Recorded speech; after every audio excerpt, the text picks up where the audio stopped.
She's a 10 tapi dia wibu. Berapa? Kosong. Kau suka? Tak ada lah. Aku tak suka yang jumpa Baka.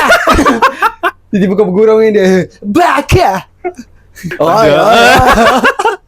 Kau mosh Aku okey tau kalau relationship yang kita ni tak sehaluan. I mean like kau ada benda kau ada benda yang kau suka, aku ada benda aku suka, and then kita explore sama-sama. Tak ada yang kosong tak main-main. Dia wibu Dia nak order makan apa?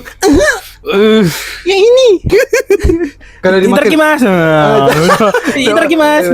Kau nak makan dengan dia, kau baca doa Itadakimasu. Kalau yang itunya perangai aku rasa negatif 8 lah aku. Tapi she's a 10 lah. Okay, taste kau siapa? Siapa yang paling cantik dalam dunia? Kau jangan cakap girlfriend kau. Kita cakap girlfriend kau. Siapa paling cantik dalam dunia? Anik yang menekan lah. Anik ni kita dalam selain konten lah. Asal kau nak macam teling tu girlfriend aku? Tak cakap kau menyerap mana. Tak. Okay, Anik konten lah. Okay, paling cantik lah. Baby Kairina.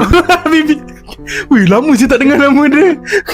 Okay lah, tentu Billie Eilish lah. Okay, Billie Eilish 10 lah untuk kau. Wibu aku tak ada masalah. Tapi kalau dia jenis yang macam tadi tu tak tu. Macam aku tak boleh tu. Tak boleh kot. Nanti aku kena judge tu.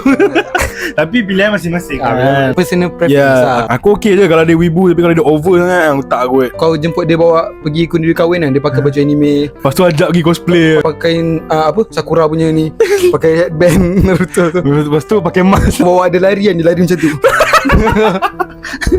Aku Ada ekor. kecam-kecam lah.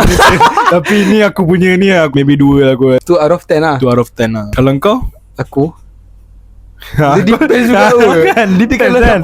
Aku pun minat juga. Aku pun memang into anime. Aku into benda-benda Jepun dan benda semua.